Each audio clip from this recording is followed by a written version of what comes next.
Good evening, everyone, and welcome to SJCT's Night of Lights, our 2020 holiday fundraising event. I'd like to start by giving a big thank you to our Night of Lights planning team, Vicki Shilton, Barbara Von Geer, and Madeline Bussey, and the team that was rolling with changes throughout the preparation, Anita Welch, Dorothy Worthington, Courtney Kessler-Jeffrey, Libby Concord, and Sandra Bailey, as well as our Community Arts Theater Society for helping to spread the word, and the SJCT production staff have been so adaptable this year. I am Nathan Kessler-Jeffrey, and I have the privilege of serving as San Juan Community Theater's Executive Artistic Director, and I'll be hosting our 30-minute virtual fundraiser this evening. But first, I want to introduce Nicole Santora, our Director of Development. A bunch of you haven't met Nicole because we weren't able to throw her a big welcome party when she joined the team. Nicole has proved she's not only an asset at her job, but also a film editor and a news anchor. Hello and welcome to Friday Harbor Big City News Holiday Edition. I'm Alan T. Talks-A-Lot. And I'm Rhonda Runzermuth. Today, the San Juan Community Theater Board of Trustees decided to place Executive Artistic Director Nathan Kessler-Jeffrey on probation for the overuse of a running gag. Nathan's red plaid shirt was first worn in his weekly update video of August 4th, then again on August 26th. When asked by the staff to stop wearing the red shirt, Nathan proceeded to get the shirt into all subsequent videos. For these comic crimes, Nathan is being placed on provisionary probation under the supervision of Interim Executive Artistic Director River Kessler-Jeffrey. This shirt is terrible. I don't understand why he would wear this. River has been tasked with leading the theater's annual holiday event. No small challenge given the current pandemic restrictions. River joins us now via satellite from her office. River, what can you tell us about the plan for the holiday festival? Yes, Wanda, thank you for having me. The new plan is called the Night of Lights. It will be at night, and there will be lights. How unexpected. Can you tell us a little bit more about it? It will be funny, it will be informative, and I'm hoping for chimkin nuggets. Any entertainment this year? Oh, yes. There's a lot of artists who love the theater and want to support it. Will you be hosting the event? No. People seem to like Nathan. Oh. But he'll do fine. Yeah, it'll be fun. It'll be really fun. Yeah. Yeah. Yeah. Yes. River, thank you for that update. You're welcome. I'm going to find some chimkin nuggets now. We take you now to the Night of Lights virtual event and your host, Nathan Kessler-Jeffrey. This is my third year and third holiday event on the island, and we have gone through about 7 different plans for this. Thank you for rolling with the punches as we have all adapted to changing health guidelines throughout the year. With the new guidelines coming out in November, I was struggling about what to do. Live virtual galas are complicated and difficult to access. And I didn't want to simply sit down and watch something, I wanted to participate. This is how the Night of Lights was born. In my hometown, many families decorate with candles in the windows during the holiday season. The warmth and light of home spills out into the streets. And as we were going into a lonely holiday season, with the nights getting longer, it felt as if all we'd been doing all year, as a nation, as an island, and as a theater, was keeping the light alive, holding on to hope that we will come out of this difficult season.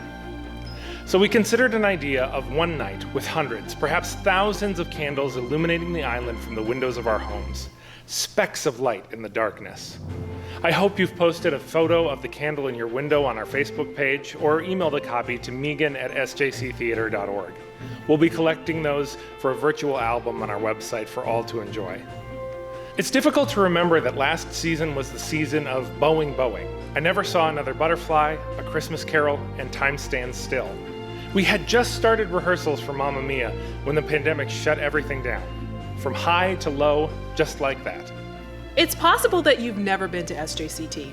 Maybe you're new to the island or simply haven't had an opportunity to enjoy a performance here. In a typical year, we host over 150 events, from classes to concerts, productions, touring artists, and more. More than 14,000 people attend an event here each year, and thanks to the support of our community, we're able to offer need-based student scholarships and our community outreach ticket program.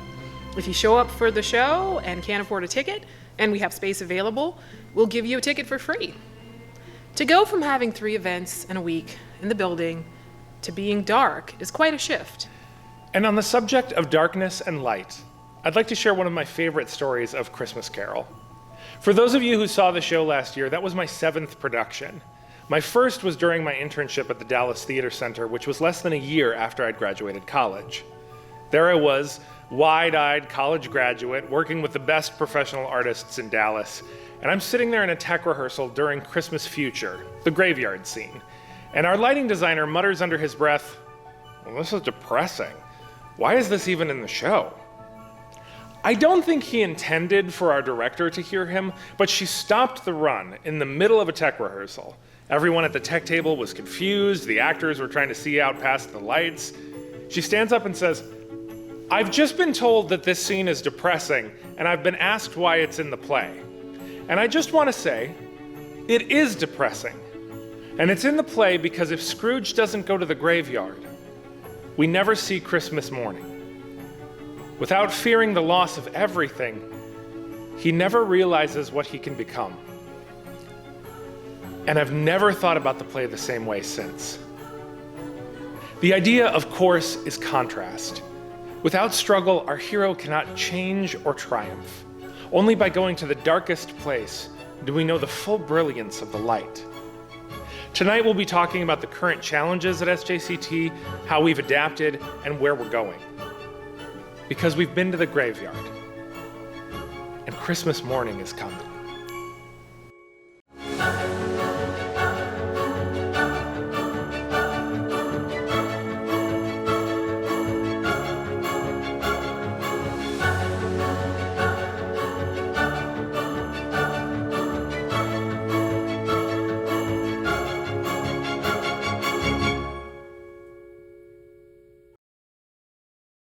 So let's take a quick run through the story to explain where we are. SJCT closed in March, canceling the second half of last season. This created a large budget deficit, but donors across the island responded incredibly generously to the From Going Dark to Lights Up campaign, providing over $200,000 to see us through to the end of last season when we were planning to reopen. This was largely organized by our major donor team: Madeline Bussey, Claire Kelm, Barbara Von Geer, Susan Mazzarella, Sandy Johnson, and Bill Fireherm. And of course, Nicole joined our team this year thanks to a generous grant from the Murdoch Charitable Trust. Obviously, we weren't able to reopen in August as we'd hoped, and we started to weigh suspending operations, laying off staff, and what it would mean to reopen if we lost a bunch of our people. At the same time, we were looking at the expenses to do something radical. An all-digital season of local artists filmed, edited, and distributed for free to the public. Because performing arts will likely be one of the last industries able to reopen safely. After cutting about a third of our annual budget, the cost was $650,000 for our 2020-2021 season. We anticipated PPP forgiveness, corporate support, and help from the CARES Act. And I'm pleased to say that we received grants from both the Town of Friday Harbor and the County Lodging Tax Advisory Council. But even factoring in all of those, we were still substantially short of the goal as September rolled around. That's when our launch fund team stepped in.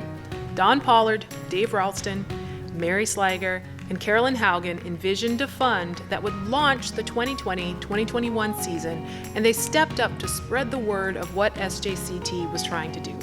Stay open, stay relevant, and stay engaged with our community. Through their work, a small number of generous donors have provided a launch fund of over $265,000 in gifts and pledges, challenging us to raise the rest of the support. Without that launch funding, we would not be having this event right now. We started the Snapshot season, and the response from local artists was ecstatic. So many local performers had been unable to do anything creative for months, and finally had an opportunity to shine. Melodious Notes, Desolation Sound, Dan Mays of Island Stage Left, Emily Anton with the Ballet and Movement School, Teddy Dean, Mary Will Allen, Pilots in Training, our local schools, everyone is jumping on our calendar to produce something to share with the community. And our education department recently finished a virtual family theater production featuring over 30 cast members in 4 different casts from kindergarten through 8th grade, including performers from other islands. Many of these performances have already been released on our website where you can see them now. Wait, Not right now. Before you go watch those videos, we asked our SJCT guest artists what they would want people to know at our holiday festival, and this is what they had to say.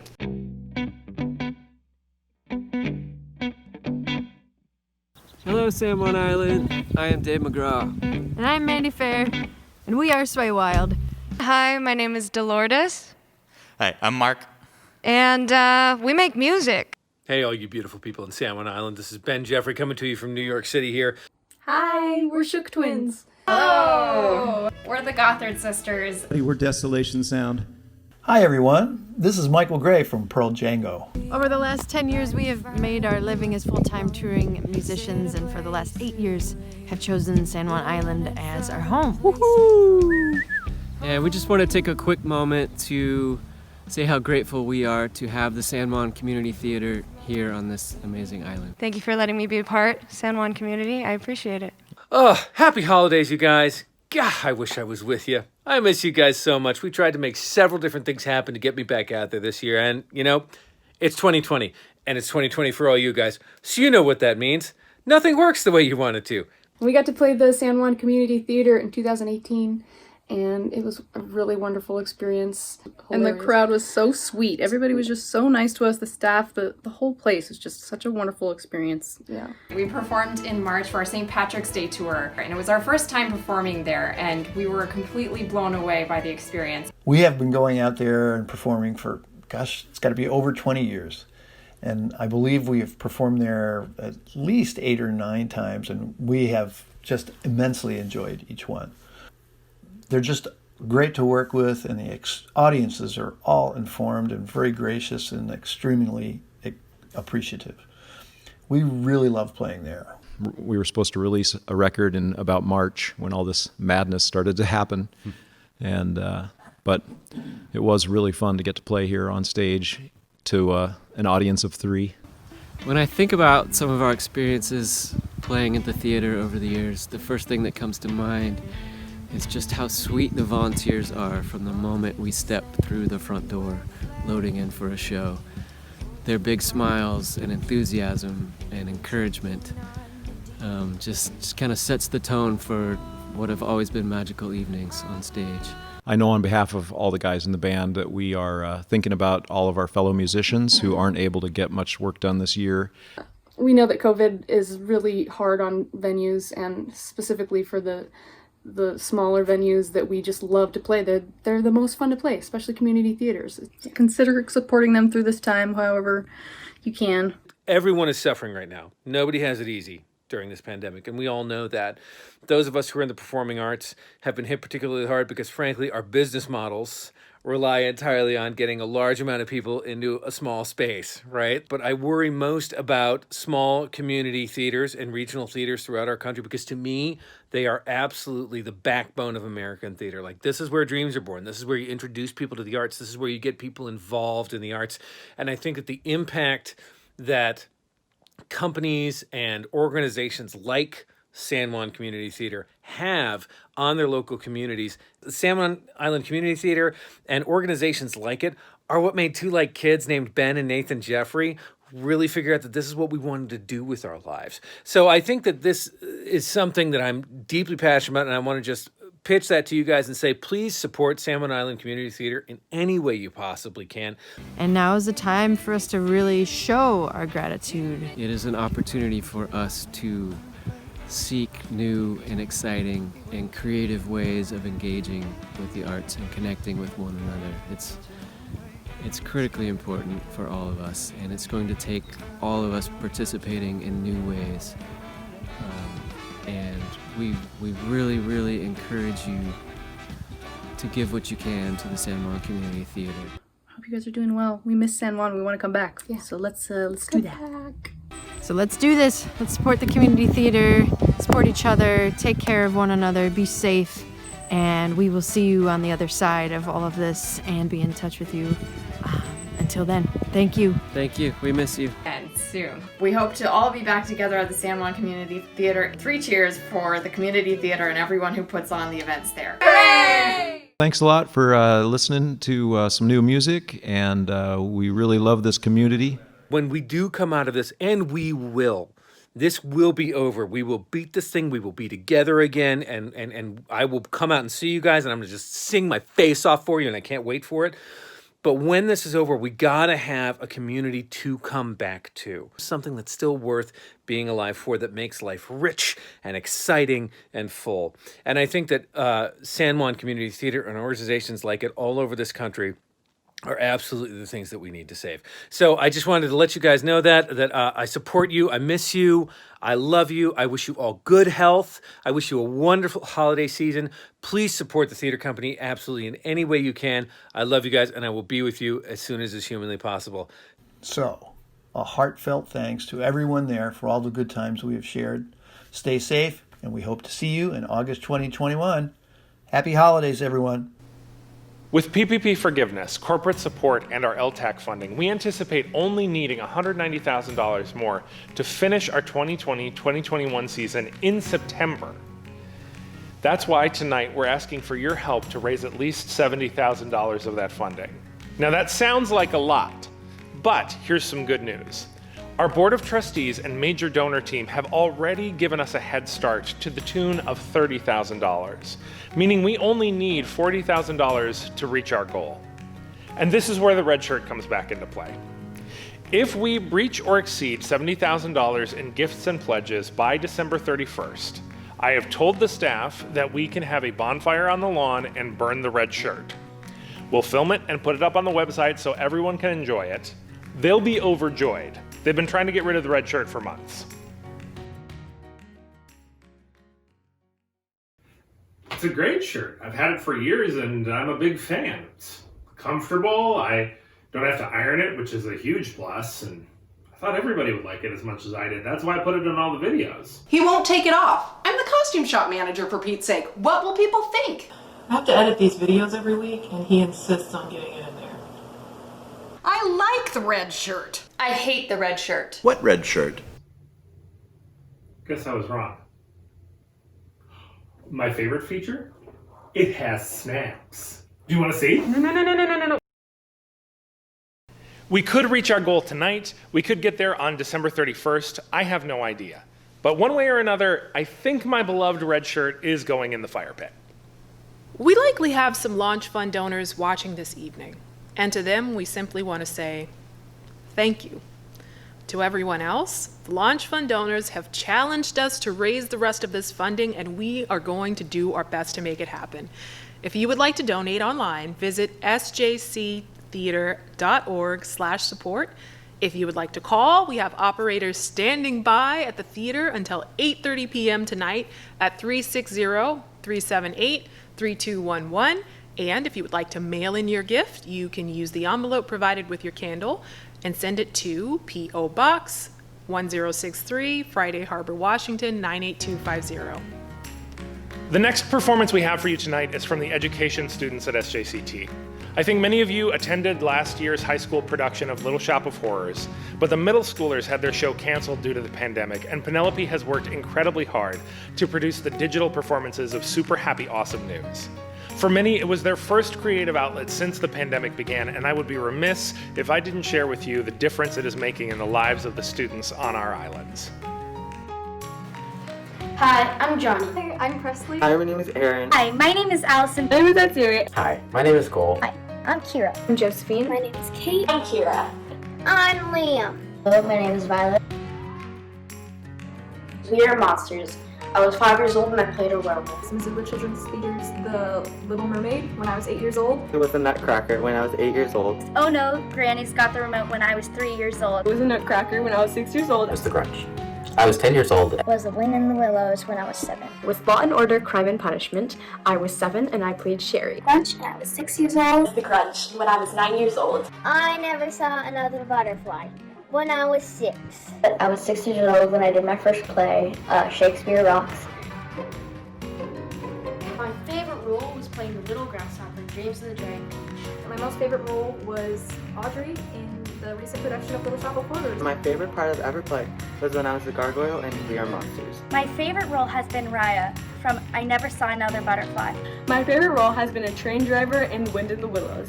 My favorite role has been Chief Weasel. My favorite role was the bird in I Never Saw Another Butterfly. My favorite role to play so far has been Little T Moon from Once on This Island Junior. My favorite role has been Parker in Super Happy Awesome News because I got to be a little overdramatic, so that was really fun. My favorite role has been Zidal in Fiddler on the Roof. My favorite role is Parker from Super Happy Awesome News. My favorite role has been Betty Hedgehog in Wind in the Willows.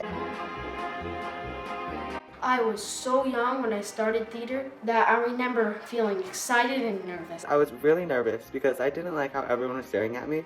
I felt really excited and I wasn't nervous at all.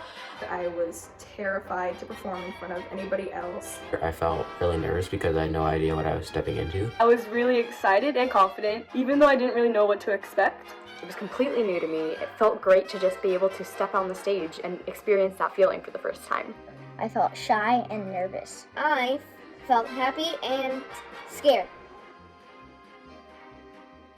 I have made a lot of friends of all ages at the theater program. I've learned 1. Confidence, 2. How to work with others, 3. How to get into character and play the part. I learned self-confidence and I learned how to trust myself. I have learned that theater vocabulary, like upstage, downstage. I've learned timing, especially when it comes to talking to my teachers and friends online and on Zoom. Left wing, right wing. I don't know. I've learned so much more about myself and how to work better with the people around me. I've also had a wonderful opportunity to do family theater and to be able to perform a little bit with my dad. It just feels great to be able to share this outlet that we have with others. There's also a couple more, like green room and lobby. I have learned how to sing and dance better, and singing has become one of my greatest passions besides just acting in general. Theater has taught me so much. I learned that I did my jazz hands all wrong, but now I'm feeling pretty good about them. See? It's made me very confident speaking in front of big groups of people. And I am just so thankful to be in the San Juan Community Theater group because I get to hang out with other people. And it's also just fun, and it's not just about practicing. I have gained a lot of self-confidence and really grown as a person, and I learned how to step into someone else's shoes. So I am very, very thankful to San Juan Community Theater for all of the wonderful things that they've taught me. I want to thank our donors for giving me the opportunity to do something that I really love and to learn about different cultures with all these amazing plays. So I just want to say thank you. And thank you to the donors who have helped make these programs possible. I'm very grateful to everyone who made this amazing opportunity possible for me and many others. I am very thankful to the generous donors that make it possible to put on these amazing shows. It is so cool that I had the opportunity to perform in Super Happy Awesome News. Thank you for all your help and support. Whee!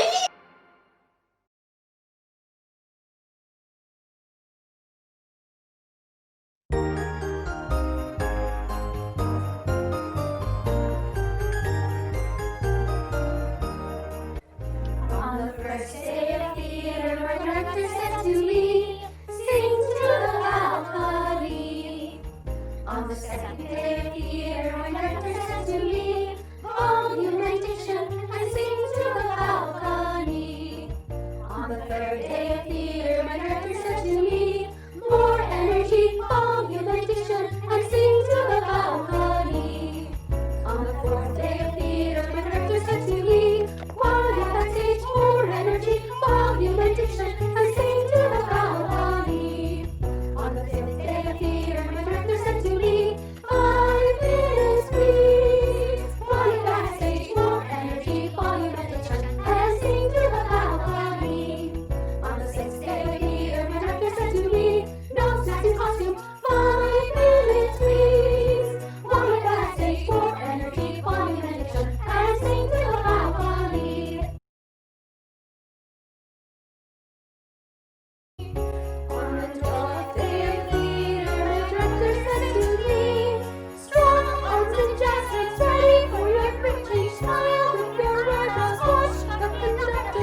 Folks, we want to say thank you for supporting the community theater for so many years. Time and again, I am amazed by the kindness and generosity of this island, and tonight has been no exception. There are some folks we need to thank. Again, the planning committee for this event, Vicki Shilton, Madeline Bussey, and Barbara Von Geer, our launch campaign team, Don Pollard, Dave Ralston, Mary Sliger, and Carolyn Haugen, and all of the donors who have given to support this snapshot season. We started out tonight by talking about contrast. How if Scrooge never goes to the graveyard, we never reach the transformation of Christmas morning. Darkness is transformed by light, despair by hope, and sorrow and loss by joy. I don't think it's overstating things to say that our theater is being transformed by this time in our history. The graveyard is not the end. It is the darkest point, so that the light may shine that much brighter as we move to the next chapter of the story. Thank you all for being part of what moves us from darkness into light. We wish you all the brightest of holiday seasons. And now, to close us out, several of your local performers in a socially distanced holiday carol. From all of us to all of you.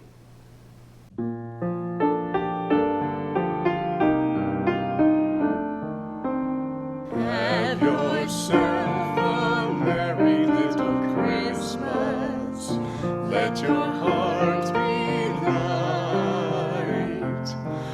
From now on, our troubles will be out of sight.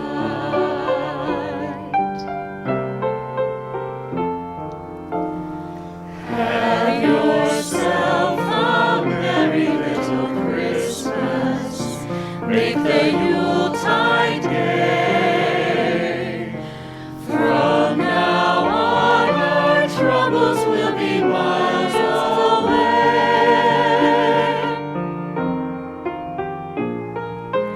Here we are as in olden days, happy golden days of yore. Faithful friends who are dear to us, gather near to us once more. Through the years we all will be together, if the fates allow. Hang a shining star upon the highest bough, and have yourself a merry little Christmas.